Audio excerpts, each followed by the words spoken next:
প্রযুক্তির গুরুত্বপূর্ণ খবর সহ অন্যান্য রিপোর্ট দেখুন। নমস্কার, সোনারগাছা ইউটিউব চ্যানেল এবং ফেসবুক পেজে সবাইকে স্বাগত জানাচ্ছি। আমি গোপাল দাস সিনহা। আজকের একটা বাম্পার খবর হচ্ছে কি চাকরির খবর।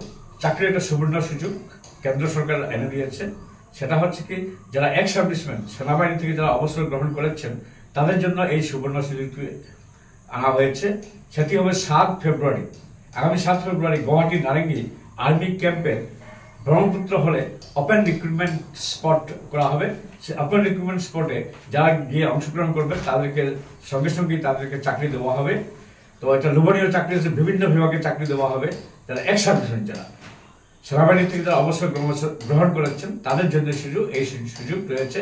ওনাদেরকে সিলেকশন করার পর বিভিন্ন মাল্টি কোম্পানিতে এবং বিভিন্ন ভালো ভালো কোম্পানিতে এই চাকরির সুযোগ করে দেওয়া হয়, লোভনীয় চাকরির অফার। তো এটা 7 ফেব্রুয়ারি গুয়াহাটির নারেঙ্গি আর্মি ক্যাম্পে সেই স্ক্রিনিং চলবে। এবং সেই জন্য আপনার বিস্তারিত জানার জন্য শিলচর বিভিন্ন ডিস্ট্রিক্টে রয়েছে জেলা সৈনিক বোর্ড। আপনার বিভিন্ন ডিস্ট্রিক্টের জেলা সৈনিক বোর্ডে গিয়ে আপনার বিস্তারিত খবর জানতে পারবেন। তাই আপনারা এই সুযোগটি হাতছাড়া করবেন না। এবং যারা আপনারা যেসব দর্শক আপনারা এই নিউজটি দেখছেন, আপনারা আপনাদের পাশাপাশি যেসব এক্স আর্মি রয়েছেন ওনাদেরকে আপনার খবরটা দিয়ে দেবেন। এবং যদি সম্ভব হয় আপনারা যদি সমাজসেবা কাজ হিসেবে আপনারা এই নিউজটি আপনারা প্লিজ শেয়ার করে দেবেন, যাতে সবাই আপনার মাধ্যমে এই চাকরির খবরটি পেয়ে এই চাকরির সুযোগ করতে পারে। ধন্যবাদ। পরবর্তী খবর হচ্ছে কি, একটা ভালো খবর হচ্ছে কি কেন্দ্র সরকার 2025 এবং 26 বাজেট অধিবেশনে বাজেট পেশ করা হয়েছে। এখানে সুখবর হচ্ছে কি আপনারা যারা জ্ঞান শব্দ GYAN, জি অর্থাৎ গরিব, ওয়াই অর্থাৎ যুবক, এ মানে অন্নদাতা, এন মানে নারী শক্তি।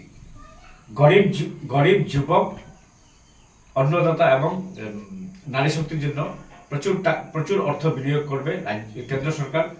এই সেগমেন্টের জন্য প্রচুর স্কিম দেওয়া হবে গরিবদের জন্য, যুবকদের জন্য।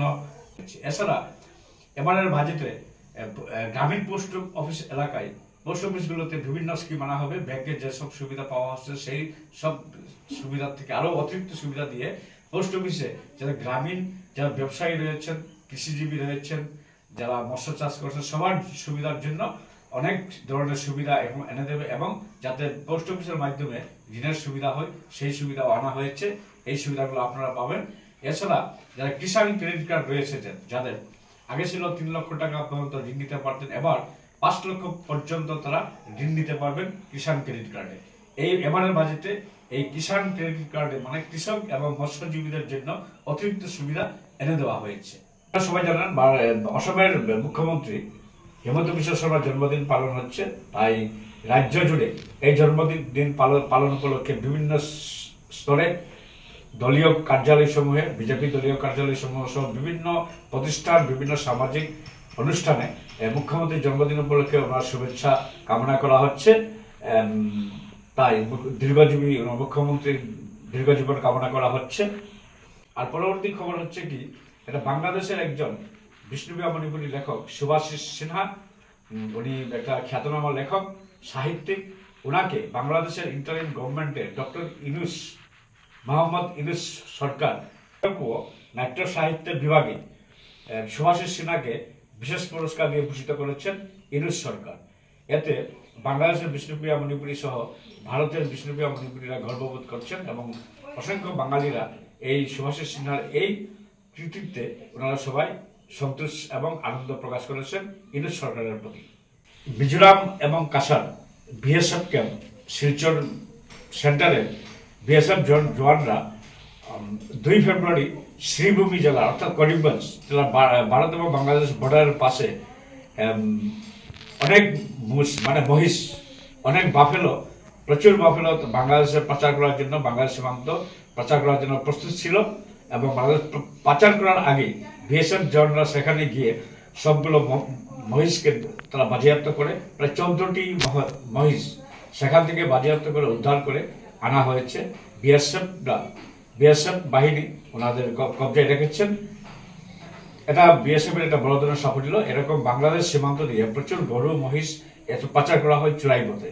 এর প্রতিরোধে বিএসএফ জওয়ানরা কাজ করে যাচ্ছে।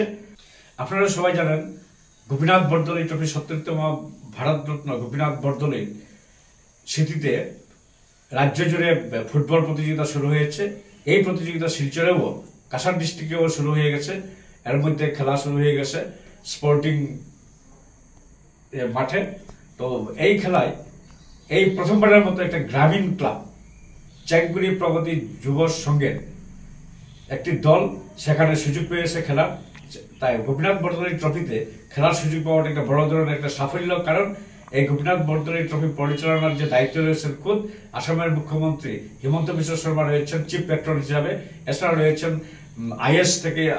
আইএস আধিকারিক সহ বিভিন্ন আধিকারিকরা। এটা একটা খুবই প্রেস্টিজিয়াস টুর্নামেন্ট এবং স্টেট লেভেলের একটা খ্যাতনামা। যে এই স্টেট লেভেলের এই গেমে একটা গ্রামীণ এলাকা চ্যাংকুরি প্রগতি যুব সংঘ শিলচরের কাছে সুযোগ পাওয়াটা নিয়ে সবাই গর্বিত বোধ করছেন। এর মধ্যে চ্যাংকুরি প্রগতি যুব সংঘ প্রথম ম্যাচ তারাপুর এসির সঙ্গে খেলেছেন, প্রথম ম্যাচ ড্র হয়ে গেছে, দ্বিতীয় ম্যাচ লক্ষ্মীপুরের সঙ্গে খেলে হেরে যায়, তৃতীয় ম্যাচ হবে ৪ ফেব্রুয়ারিতে খেলা হবে। তো এই খেলার জন্য এই চ্যাংকুরি প্রগতি যুব সংঘ এই গোপীনাথ বরদলৈ ট্রফিতে সুযোগ পাওয়ার মধ্যে চ্যাংকুরি প্রগতি যুব সংঘের সম্পাদক মন্টু সিংহের অনেক অবদান রয়েছে। তার অবদানের জন্য সবাই তাকে সাধুবাদ জানাচ্ছেন।